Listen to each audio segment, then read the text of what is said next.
chosen ones, God is present in every moment we move through, not only in what we understand clearly, but also in what once felt uncertain. In every decision we make, there is more happening than we can see in that moment. Our understanding is limited to the present we are standing in, but life itself is shaped by far more than that single point in time. Hello, my dear friend. Have you ever looked back and felt that if you had chosen differently, your life would have been completely different? Not just slightly different, but almost like a completely alternate version of yourself would exist somewhere. A version that made the right choice. A version that didn't struggle in the same way. A version that ended up somewhere better. I think most of us naturally do this. But there is something we rarely notice in that thought. When we imagine those other paths, we don't imagine ourselves as we were at that time. We imagine ourselves as we are now, placed into a past decision.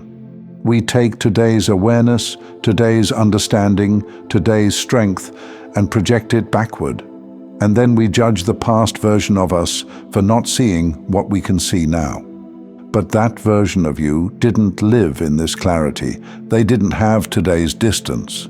They didn't know what would grow from the choice they were making. They were choosing inside pressure, emotion, uncertainty, hope, and fear.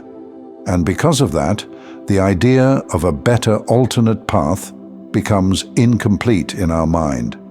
We imagine only the highlights of what could have gone right. We rarely imagine the quiet struggles that could have come with it. We rarely imagine the relationships that might have broken there, or the timing that might have gone wrong there, or the lessons that would never have found us there. The truth is, life is not a single outcome we missed. It is a full chain of consequences we were never fully shown. And sometimes what we call a wrong decision was simply a decision made with the only truth we had at that moment. There is a quiet kind of mercy in that. Not everything we regret was misalignment. It was just life unfolding the way it tends to unfold. And that is where God is present in a way we don't always recognize. Not removing every uncertainty, but holding the version of us that had to choose without seeing the full picture, and allowing the outcome, even when we misunderstand it, to still become part of something whole. And when you begin to see life like that, something very quiet changes in how you carry your own story. You stop treating your past like a puzzle that needs solving, and it becomes something closer to a landscape you've already walked through. Not to decode it, just to recognize it. There's a difference between those two things, even if it sounds small. One keeps you searching for what went wrong. The other lets you breathe inside what already happened. And strangely, when that shift happens, even your memories feel less sharp in the painful places. They don't disappear. They just lose the sense of accusation they used to carry. It's a bit like looking at old photographs, not the polished ones we choose to show others, but the random ones taken without intention. You might notice how differently you once held yourself, how certain things mattered deeply then that don't even matter now.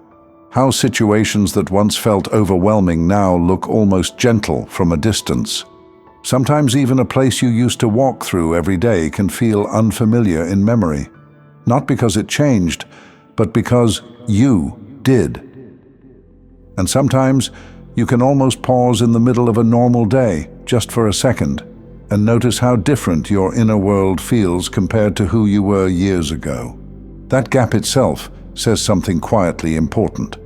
In that distance, something soft happens inside perception. You stop arguing with your past, not because you approve of everything, but because it no longer feels like something you are trapped inside. You know, we tend to believe that if we had chosen differently, we would have avoided pain or somehow ended up happier. But life doesn't really distribute pain and peace in a straight pattern. It moves them around in ways that don't always make sense from where we stand. Sometimes what we avoided would have carried its own weight later. Sometimes what felt heavy at the time was quietly protecting us from something heavier forming in the background. And sometimes there was no better version waiting elsewhere at all. Just a different shape of experience. Not easier, better, or worse. Just different. And it is not always visible in real time, because life rarely shows the full structure of what it is building. There's a moment most of us have had at least once. Walking through a city at night. Everything feels separate. Just your street, your pace, your thoughts. A few lights ahead, a few behind. But somewhere above that, everything is connected in ways you cannot see from ground level. Roads you don't realize are linked. Turns that lead into places you haven't reached yet. Entire paths forming a structure you are moving through without seeing the design. From where you stand, it feels like isolated decisions. But from a wider view, it is all part of one continuous map. And your life is not really different from that. You are not jumping between disconnected outcomes. You are moving through a connected unfolding, even when it feels fragmented from inside it. And there is something grounding in remembering that, because it softens the pressure of needing to mentally complete every unanswered piece of your story. Some of us carry our uncertainty like a problem we are supposed to solve immediately, as if clarity is a requirement before we are allowed to feel steady. But life doesn't wait for that kind of permission. It continues even in unfinished understanding, and you are already inside it while it happens. There is also something quietly exhausting about constantly trying to interpret everything correctly in real time, as if every emotion must mean something final, as if every delay must signal something wrong, as if every pause must be explained before you can move forward. But not everything is asking to be solved. Some things are just asking to be lived through without resistance. And even those moments are not outside of care. They are held within it, not corrected from above, just included in the same unfolding. And if you sit with that for a moment, you may notice something subtle.